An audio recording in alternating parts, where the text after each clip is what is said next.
Ayun, may nagtanong. Sabi niya, Doc Dex, tanong ko lamang po, bakit parang wala pa rin akong energy kahit na ang dami ko nang kinakain? Legit question to. Kasi minsan, akala natin sagot sa pagod yung kain ka lang ng kain. Pero ang tanong, bakit parang kulang pa rin? Baka kasi ang issue ay hindi lamang po sa dami ng kinakain ninyo, kung hindi sa kalidad. Gawin natin? Let's unpack this. Let's go. Una, energy does not just come from our calories. Yes, calories give you fuel, pero kung galing po siya sa ultra-processed foods na puro asukal, refined carbohydrates, trans fats, ang napoproduce mo lang ay bursts of energy na mabilis pa rin maubos. Parang 5-minute happiness, tapos crash na agad. Ang tunay na sustained energy ay nanggagaling sa whole foods, mga pagkaing mayaman sa fiber, sa protein, sa healthy fat at micronutrients na nagre-regulate ng inyong blood sugar, nagpapaganda ng metabolismo at tumutulong sa inyong mga mitochondria o yung powerhouse ng cells ninyo. So ang tanong, ano ang pwedeng gawin kung lagi kang pagod kahit na kumakain ka naman?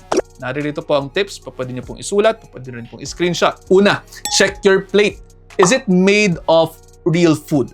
Halimbawa, palitan po natin yung sweet spaghetti mo na made with hotdog, white pasta, tapos ketchup-based yung sauce mo sa pamamagitan po ng ipapalit natin ganito, high fiber version. Wheat pasta, tomato sauce made from real tomatoes na may kaunting ground lean meat and gulay on the side. Same yung calories, but yung isang ito pwedeng magbigay sa atin ng long-term energy. Yung isa naman, yung una, pwedeng mag-cause ng sugar spike and then crash. Number 2, mind your sleep and your stress. Hindi lamang po pagkain ang cause ng fatigue. Kung kulang kayo sa tulog o lagi nasa fight or flight mode ang katawan ninyo, kahit perfect pa ang inyong diet, babagsak pa rin ang enerhiya ninyo. Yung chronic stress, pwedeng mag-increase ng cortisol. Pwede rin naman yung maka-apekto sa insulin sensitivity at nakaka-drain din ng nutrients like your magnesium and vitamins na essential for energy production or energy regulation. Number 3, look at micronutrient deficiencies. Minsan, pagod na pagod ka kasi kulang ka sa iron, B12, or vitamin D.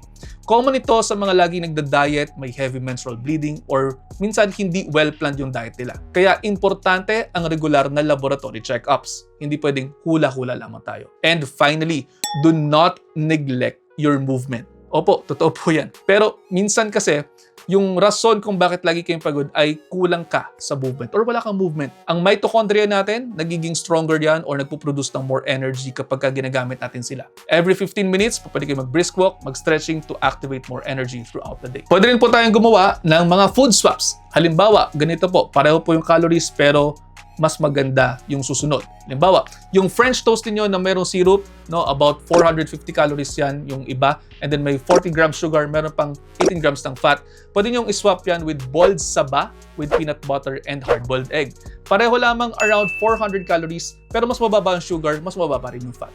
Mas whole foods, may potassium, may fiber, may protina, may healthy fat. Mas pangmatagalan ang enerhiya. So yun, kung lagi kang pagod kahit parang ang dami mo namang kinain, tanungin mo sarili mo, ano bang klaseng pagkain ito?